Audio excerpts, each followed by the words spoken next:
see beyond the grave. If love found my soul worth dying for, how wonderful, how glorious, my Savior's scars, victorious,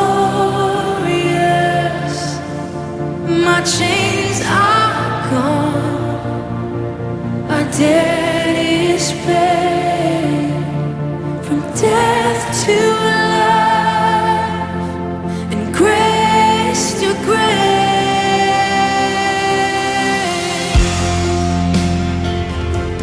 Shalom, selamat malam ibu-ibu Komisi Wanita GKA Agape.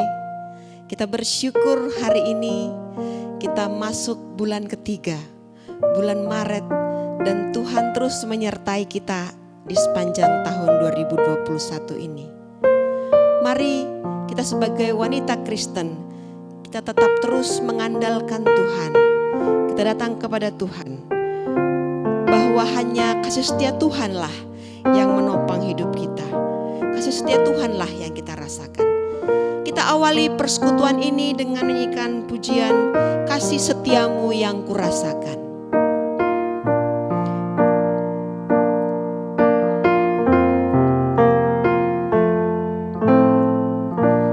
Kasih setiamu yang kurasakan lebih tinggi dari langit biru. Kebaikanmu yang telah kau nyatakan lebih dalam dari lautan. Berkat-Mu yang telah ku terima sempat membuatku terpesona. Apa yang tak pernah kupikirkan, itu yang Kau sediakan bagiku. Siapakah aku ini, Tuhan?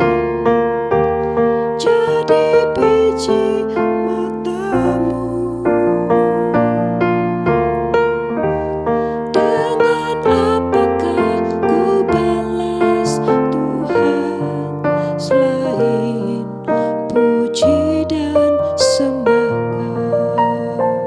Dari awal kita nyanyikan pujian ini bersama-sama. Kasih setiamu yang kurasakan lebih tinggi dari langit biru.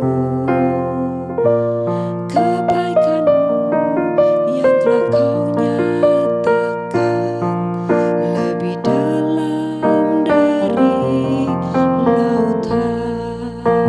Berkat-Mu yang telah ku terima sempat membuatku terpesona. Apa yang tak pernah kupikirkan, itu yang Kau sediakan bagiku. Siapakah aku ini? Siapakah aku ini, Tuhan? Jadi biji mata-Mu. Dengan apakah ku balas Tuhan, selain puji dan sekali lagi katakan, siapakah aku ini, Tuhan? Siapakah aku ini, Tuhan? Jadi biji mata-Mu. Dengan apakah ku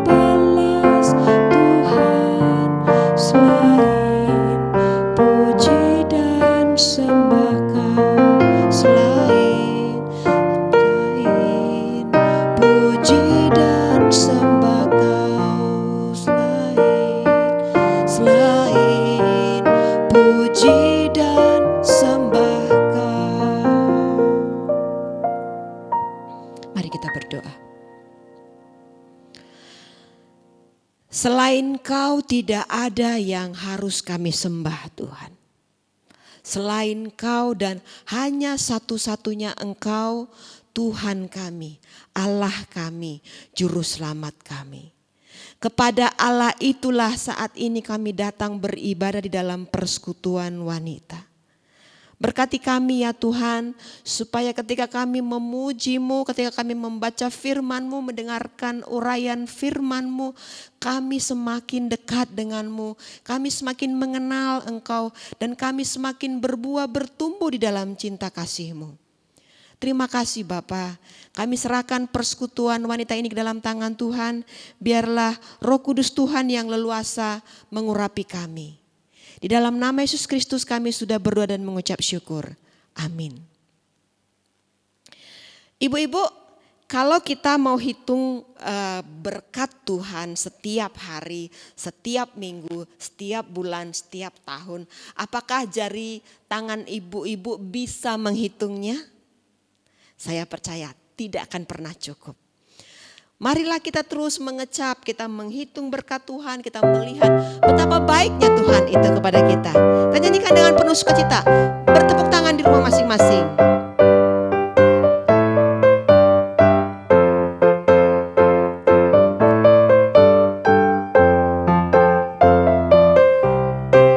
Kecaplah.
Selama-lamanya kasih setia Tuhan bagi orang-orang yang cinta pada Tuhan. Dan karena cinta Tuhan kepada kita, Tuhan selalu menolong kita. Ada amin? Ya, kita sungguh bersyukur Tuhan selalu menolong kita. Mau musim apapun, mau musim permasalahan atau musim tanpa ada masalah dalam hidup, Dia selalu ada menolong kita.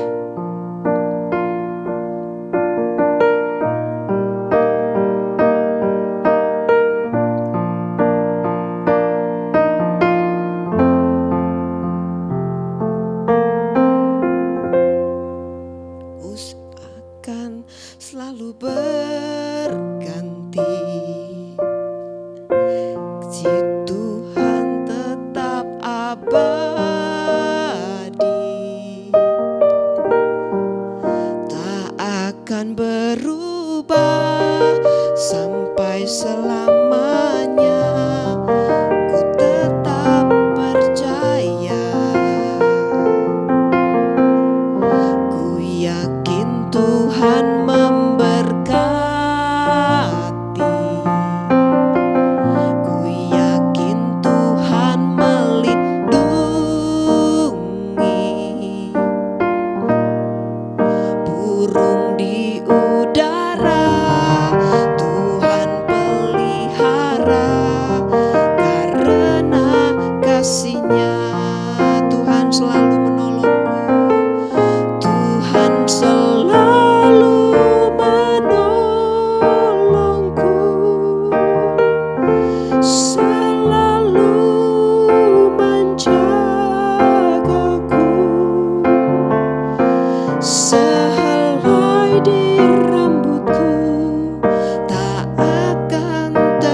hanya Dialah yang mampu memelihara dan terus menjagai kita. Kita mau mempersiapkan hati kita untuk mendengarkan firman Tuhan. Tema hari ini adalah hidup dalam kasih yang disampaikan oleh penginjil Shirley Indrawati. Mari kita mulai menjadikan gaya hidup kasih itu adalah bagian dari perilaku kita. Kita bisa peka melihat orang-orang sekitar kita yang perlu kasih Kristus. Menyanyikan pujian mereka perlukan.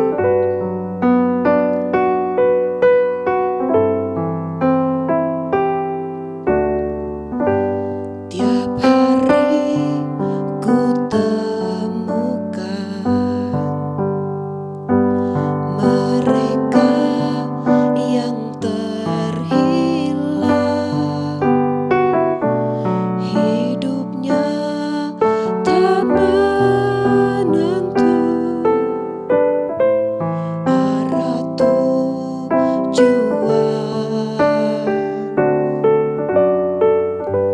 Dalam tawa mereka tersimpan duka, namun Tuhan mendengar tangis mereka.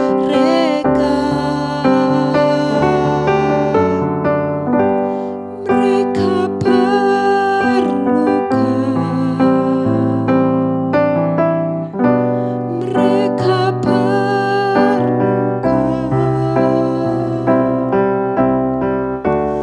Tidakkah kau sadari Dia kasih yang sejati? Mereka perlukan.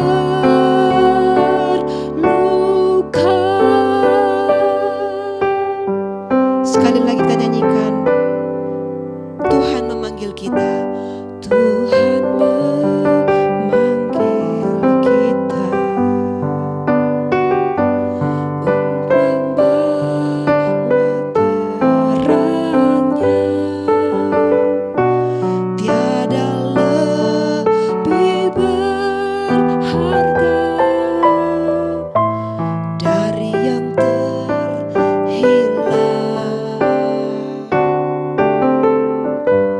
Kasih-Nya menjelikan, buatku mengerti. Mereka perlu mendengar tentang kasih-Nya. Mereka perlukan, mereka perlukan. Tidakkah kau sadari Dia kasih yang sejati? Mereka perlukan.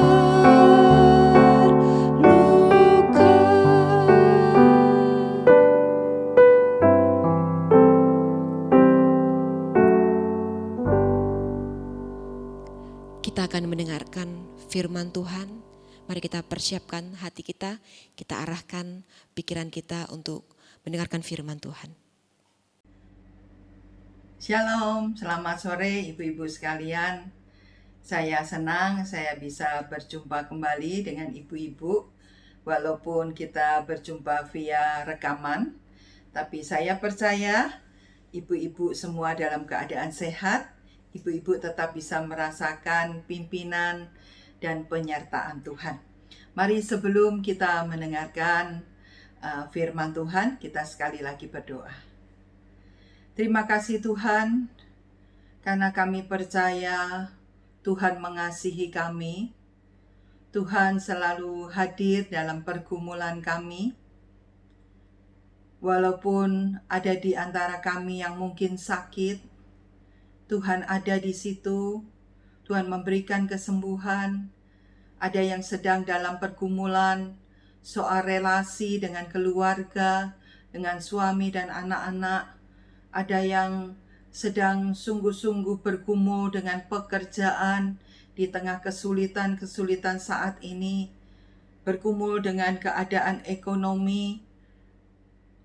Tapi kami tetap ingin terus percaya bahwa Tuhan tidak pernah merancangkan kecelakaan dan keburukan buat kami. Kami ingin terus menengadahkan hati hidup kami hanya kepada Tuhan. Bapa di dalam surga, sore hari ini sebentar kami akan merenungkan firman-Mu. Biarlah Tuhan berbicara kepada kami. Tuhan menolong kami masing-masing. Tuhan hadir di setiap rumah ibu-ibu yang mendengarkan, yang mengikuti ibadah pada sore hari ini. Tuhan yang hadir menyapa, menasehati, mendorong kami, memperbaiki diri kami dengan kebenaran-kebenaran firman Tuhan. Tolong hamba-Mu Tuhan, biarlah hamba boleh menerangkan dengan jelas, dengan baik, dan boleh dipahami. Bahkan kami semua punya dorongan yang besar untuk menjadi pelaku-pelaku firman. Terima kasih Bapa, di dalam nama Tuhan Yesus kami berdoa. Amin. Ibu-ibu yang dikasihi Tuhan, tema kita sore hari ini adalah hidup dalam kasih. Mungkin dalam rangkaian Valentine, atau saya percaya lebih daripada itu, memang seharusnya kehidupan anak-anak Tuhan adalah hidup di dalam kasih. Mari kita membaca firman Tuhan.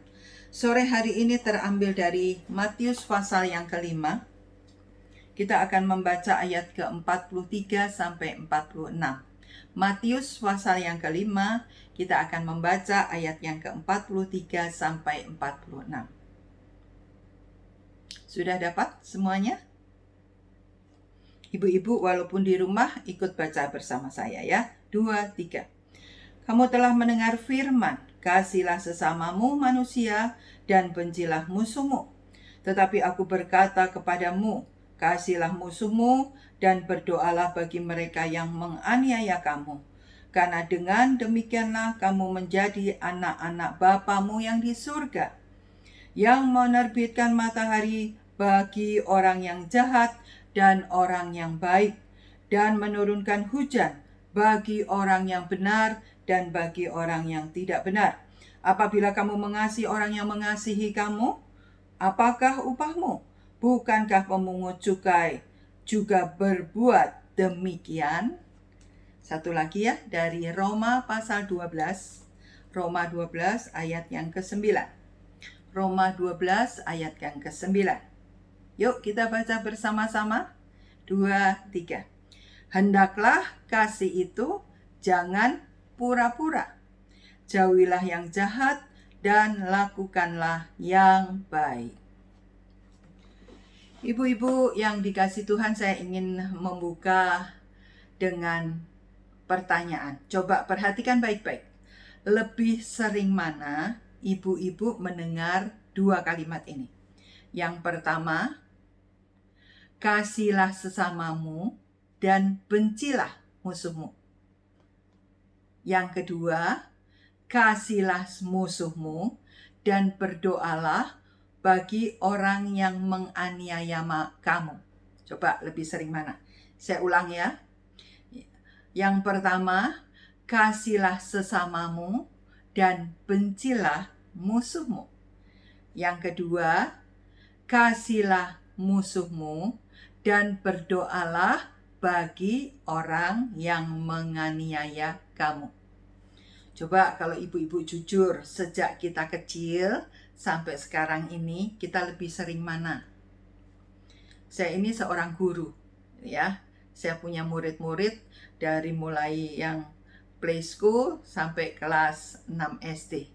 Seringkali itu mereka bercerita, Miss, tadi saya dipukul di sekolah sama temanku.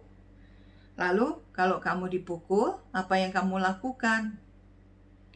Ya tak pukul balik. Ngomongnya lebih mantep, kayaknya penuh dengan kemarahan dan dendam gitu ya. Ya tak pukul balik. Loh, kenapa kok dipukul balik? Kata mama gitu. Nggak boleh takut, harus pukul lebih keras supaya orang itu nggak berani sama aku. Ya, itu mungkin yang sudah kelas 3, kelas 4. Kalau yang lebih kecil, Miss, tadi temanku nakal.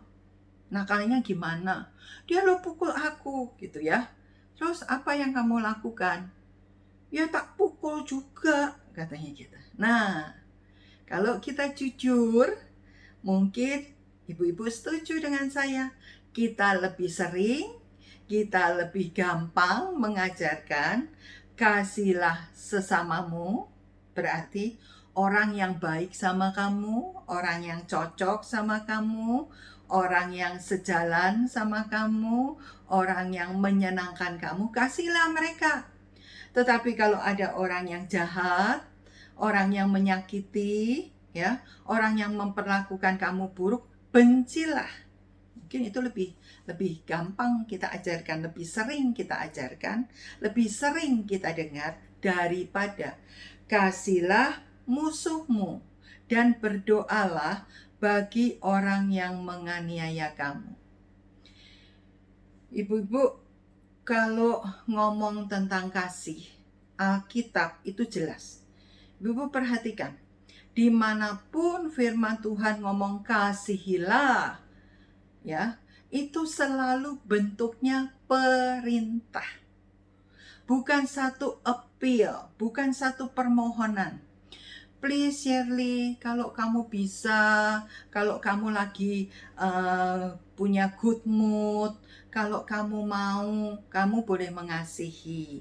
Kalau kamu nggak mau, ya nggak apa-apa. Nggak begitu. Ya, bentuk perintah artinya Tuhan memerintahkan ibu-ibu dan saya sebagai murid-murid Tuhan untuk kita hidup di dalam kasih.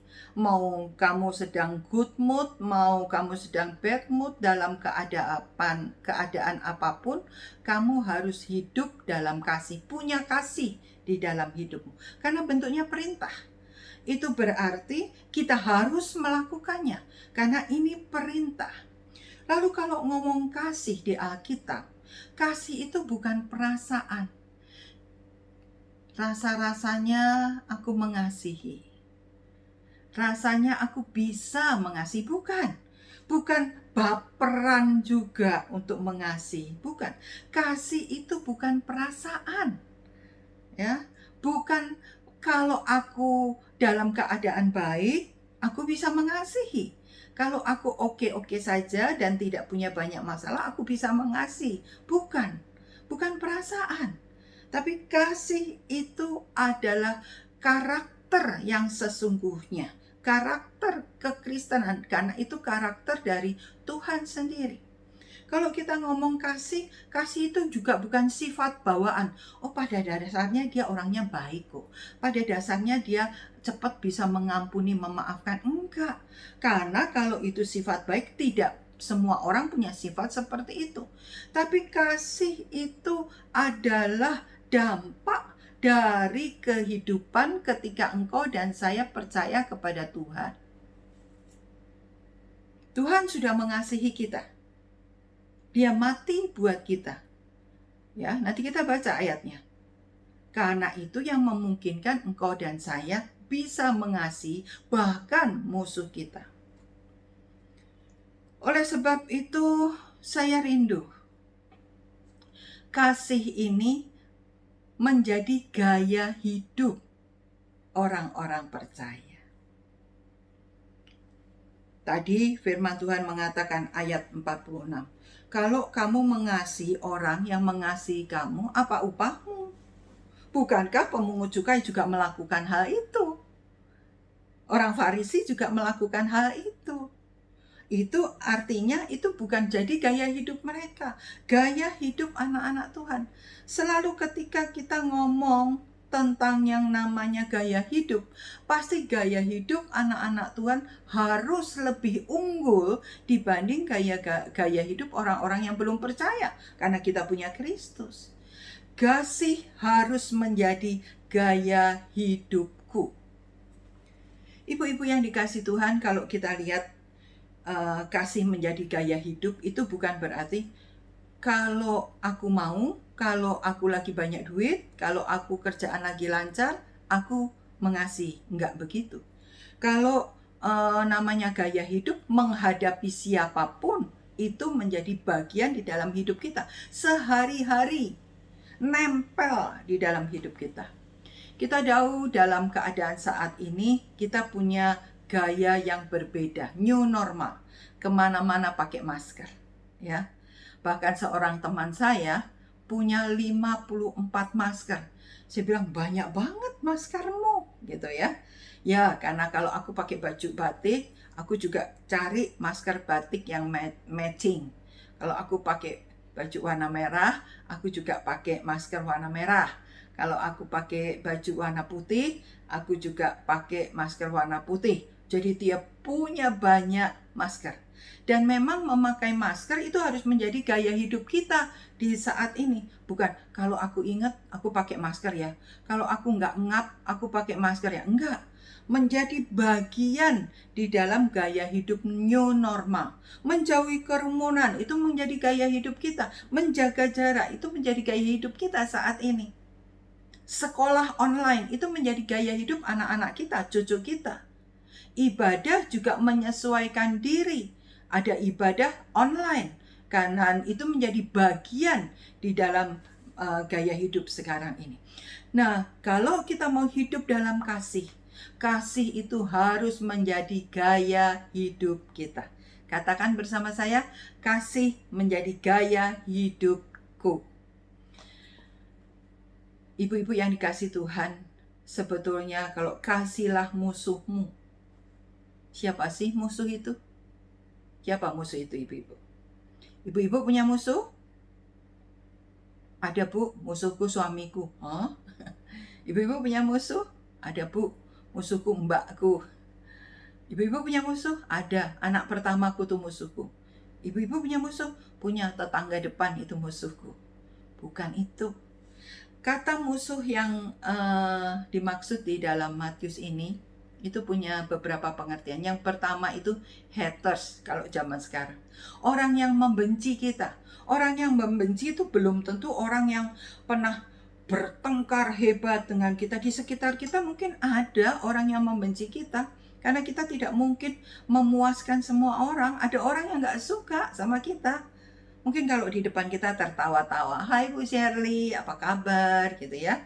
Tapi di belakang, Bu Shirley itu sudah gendut, gak tahu diri." Mungkin bisa seperti itu. Siapa yang dimaksud musuh? Musuh itu orang yang iri sama kita. Karena keberhasilan, karena apa yang kita bisa, dia gak punya, atau dia gak bisa, itu menjadi musuh.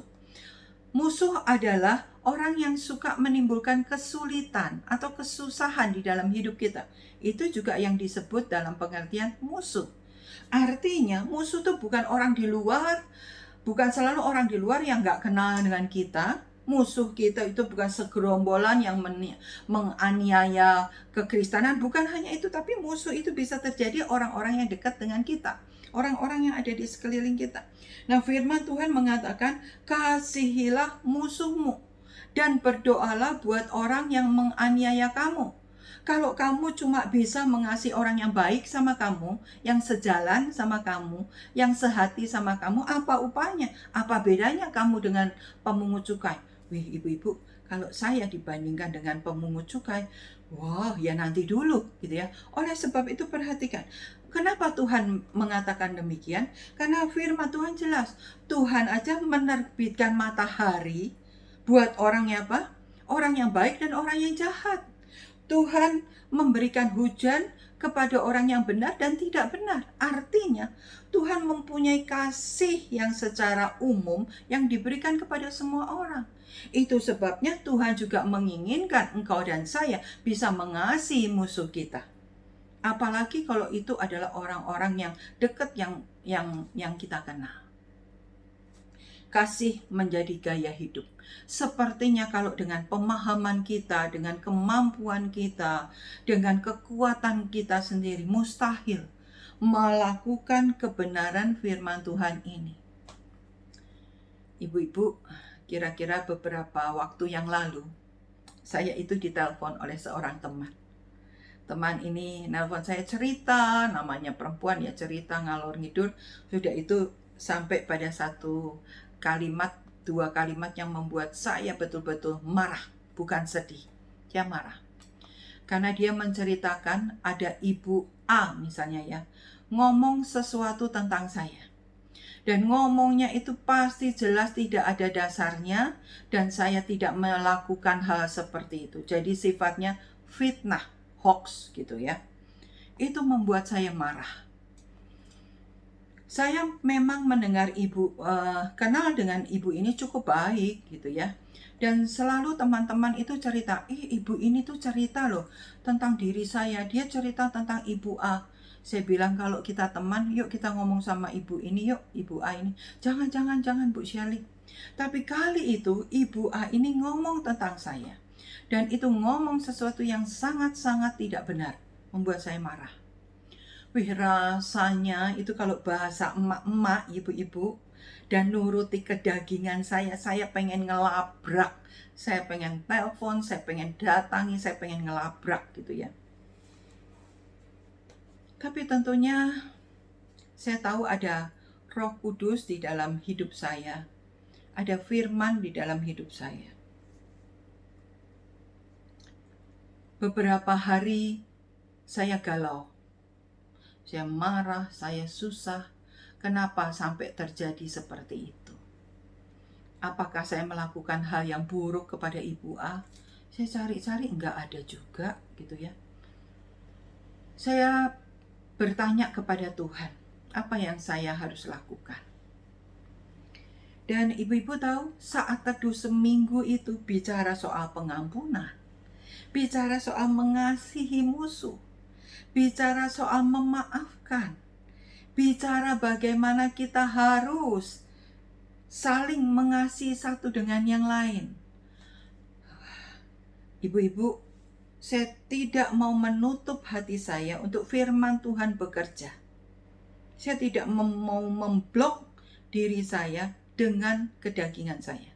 Oke, silakan Tuhan bekerja. Ya. Ibu-ibu, saya risau, saya galau. Apa yang harus saya lakukan? Kalau tandanya kita ngalami gitu, itu berarti kita mengizinkan Roh Kudus bekerja. Firman itu berkuasa, bertumbuh dalam hidup kita.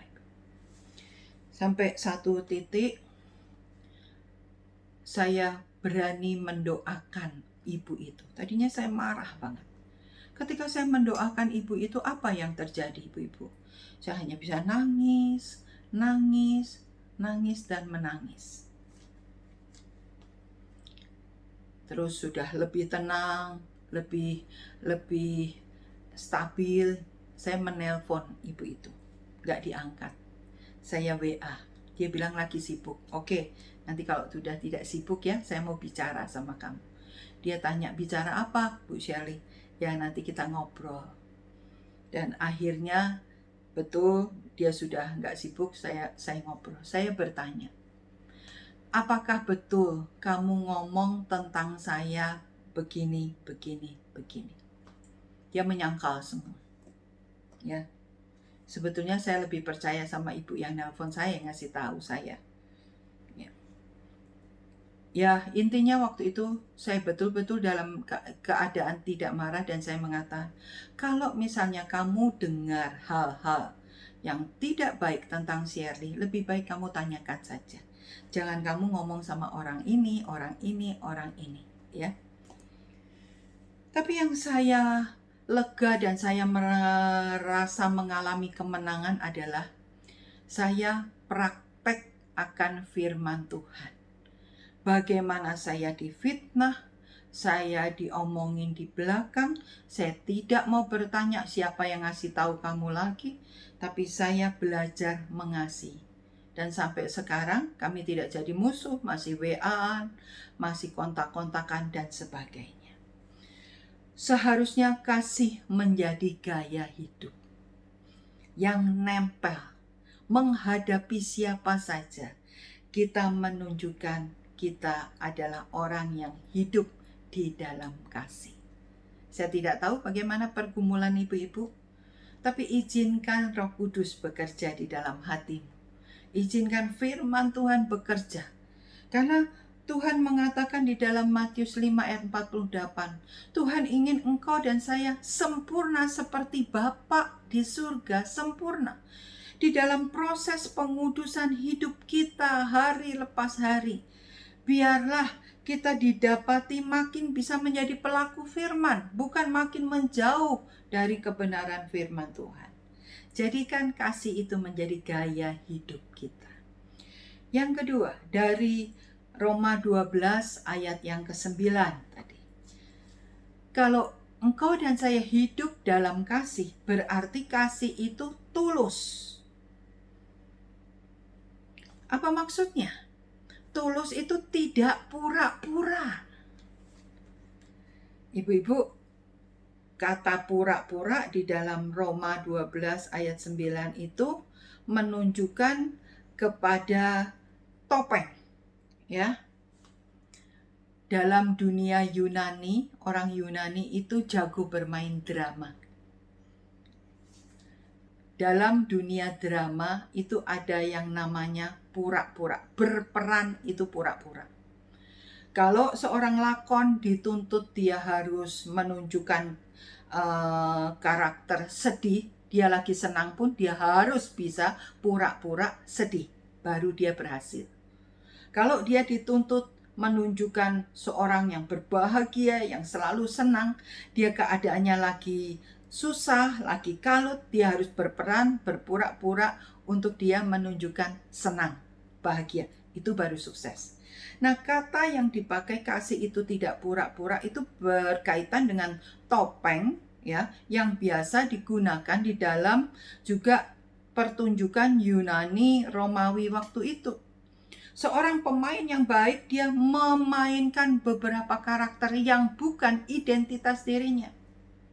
Oleh sebab itu, ketika firman Tuhan meminta engkau dan saya hidup dalam kasih, kalau kasih itu menjadi gaya hidupmu, engkau adalah orang yang tidak berpura-pura di dalam menunjukkan kasih. Betul-betul. Kasih itu menjadi identitas hidupmu dan hidupku. Makanya dalam Matius pasal yang ke-6, tidak heran kalau dikatakan, jangan kamu munafik. Karena munafik itu berarti play actor. Bermain menjadi aktor, bermain peran. Kasih itu bukan kemunafikan. Kasih itu perwujudan apa yang ada di dalam hati kita. Nah, seorang anak Tuhan yang kasihnya tulus, tidak pura-pura, itu punya wujud berdoa bagi orang-orang yang menganiaya. Mendoakan orang-orang yang menganiaya kamu. Mendoakan orang-orang yang menjadi musuh kita. Coba ibu-ibu kita berhenti sejenak, pikirkan. Apakah ada orang-orang yang membencimu? Apakah ada orang-orang yang iri terhadap kamu? Apakah ada orang-orang yang selalu menimbulkan kesulitan di dalam hidupmu? Bisa jadi itu orang-orang yang dekat dengan engkau. Engkau harus sungguh-sungguh menunjukkan wujud dari kasih yang tidak pura-pura itu dengan mendoakan mereka.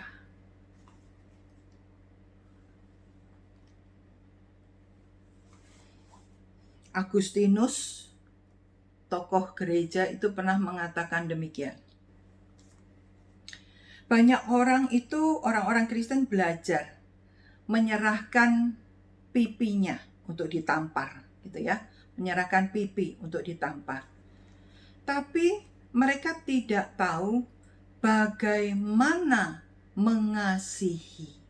Cuma serahin pipi, tapi tidak tahu bagaimana cara mengasihi. Oleh sebab itu bukan sekedar menyerahkan pipi untuk ditampar, tapi di dalam hati kita tidak ada kasih. Pertanyaannya, gimana caranya supaya kita bisa menjadikan kasih itu gaya hidup dan kasih kita itu tidak pura-pura.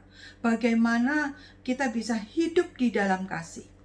Roma pasal 5 ayat 5 mengatakan demikian. Roma pasal 5 ayat 5.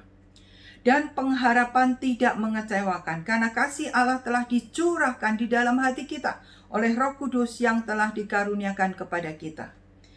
Ibu-ibu yang dikasihi Tuhan, dikatakan oleh kebenaran firman Tuhan, kasih Allah itu sudah dicurahkan. Artinya dicurahkan itu apa ya? Digerojok. Nah, mungkin lebih gampang ya. Bukan hanya dituang. Kalau dituang tuh pelan-pelan. Dicurahkan. Ibu-ibu, engkau dan saya harus percaya.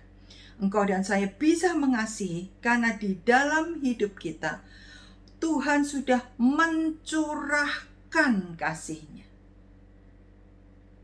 Itu berarti melimpah.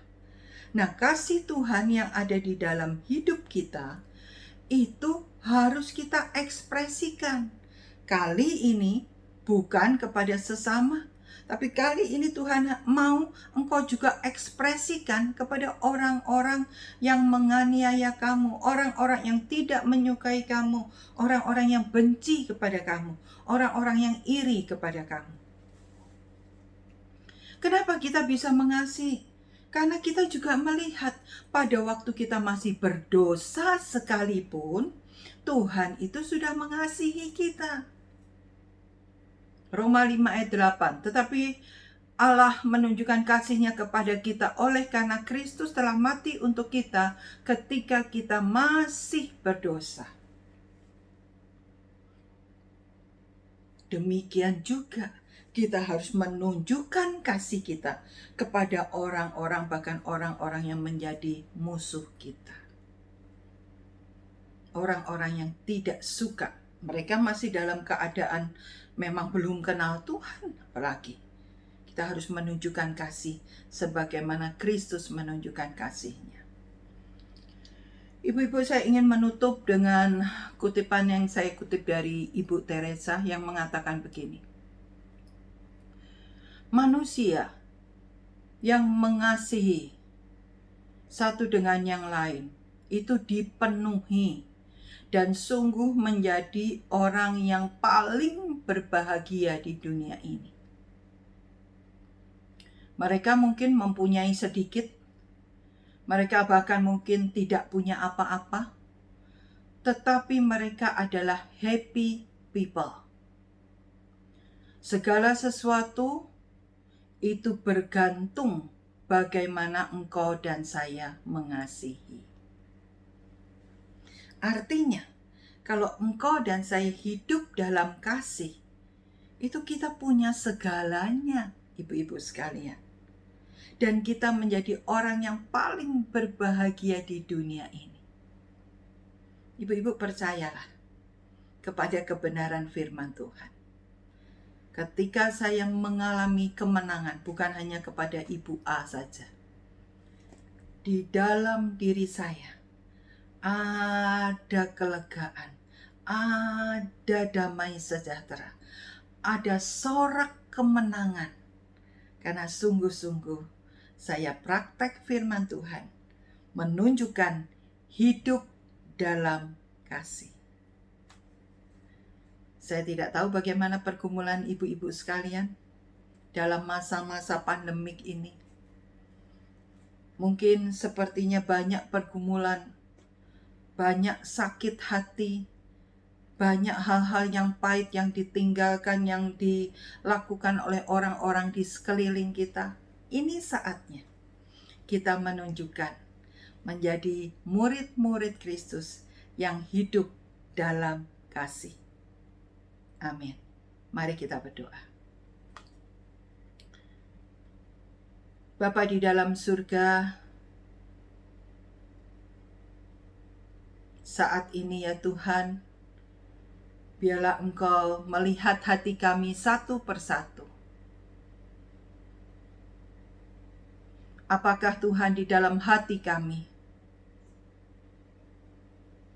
ada gumpalan hitam atau gumpalan kelam, gumpalan kepahitan, gumpalan kemarahan, gumpalan kekecewaan yang membuat hidup kami tidak bisa dipenuhi oleh yang namanya kasih.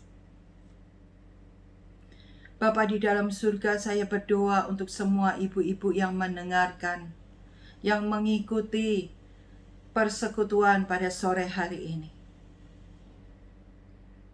Biarlah Tuhan, Engkau berbicara lebih jauh.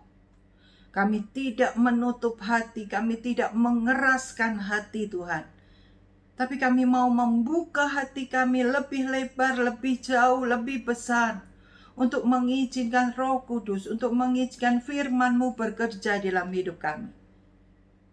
Kami bisa berdoa untuk musuh kami. Kami bisa berdoa untuk orang yang menganiaya kami. Kami bisa berdoa untuk orang yang memfitnah kami. Kami bisa berdoa untuk orang yang menjelek-jelekan kami. Kami bisa berdoa untuk orang yang berpura-pura baik kepada kami. Bahkan kami bisa mengasihi mereka. Karena kami tahu, hidup standar gaya hidup anak Tuhan lebih tinggi daripada orang-orang yang belum kenal Tuhan. Tolong kami semua Tuhan, untuk kami terus mengandalkan firman Tuhan, untuk kami terus bersandar kepada Engkau, dan kami didapati menjadi pelaku-pelaku firman. Terima kasih Bapa. Di dalam nama Tuhan Yesus kami berdoa. Amin. Tuhan memberkati kita semua. Selamat malam ibu-ibu sekalian yang dikasihi Tuhan. Kita bersyukur kita boleh bersekutu dan juga mendengarkan firman Tuhan yang sudah disampaikan oleh hamba-Nya. Ibu-ibu sekalian, hari ini kita akan berdoa untuk beberapa saudara seiman kita yang berulang tahun di bulan Februari, yaitu Ibu Vera, Ibu Indria, Ibu Evelyn, Ibu Selvia Harsalim, Ibu Widya Sari Dewi, dan juga Saudari Lydia. Kita akan berdoa bagi mereka, dan juga kita akan berdoa bagi persembahan kita, dan diingatkan ibu-ibu sekalian yang ingin memberikan persembahan di dalam persekutuan kita pada malam hari ini bisa melalui transfer ke rekening atas nama GKA Agape. Tuhan memberkati kita sekalian. Mari kita berdoa bersama-sama.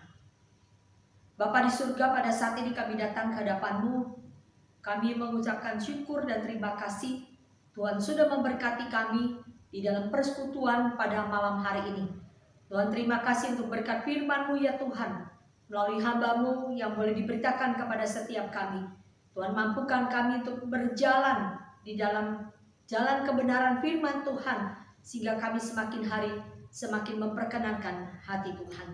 Tuhan, pada saat ini kami juga berdoa, kami teringat beberapa saudara seiman kami yang berulang tahun di bulan Februari ya Tuhan. Kami mau menyerahkan ya Tuhan untuk Ibu Vera, kami mau menyerahkan untuk Ibu Indria, kami juga menyerahkan untuk Ibu Evelyn, Selvia Harsalim, Widya Sari Dewi, dan juga Saudari Lydia. Tuhan, kami bersyukur Tuhan sudah tambahkan satu usia kepada mereka.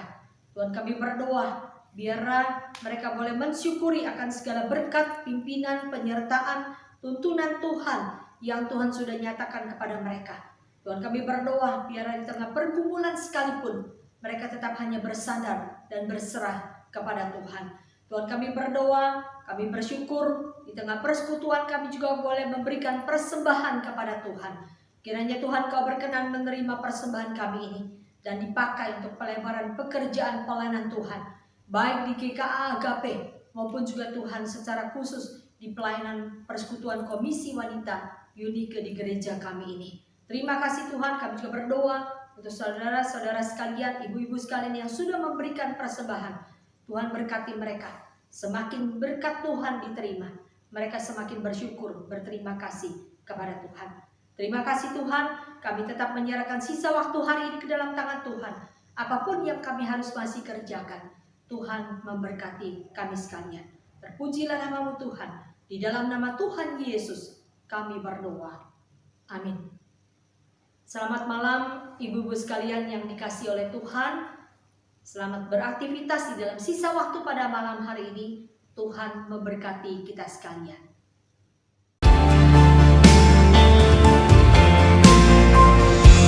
If heaven now owns that vacant tomb,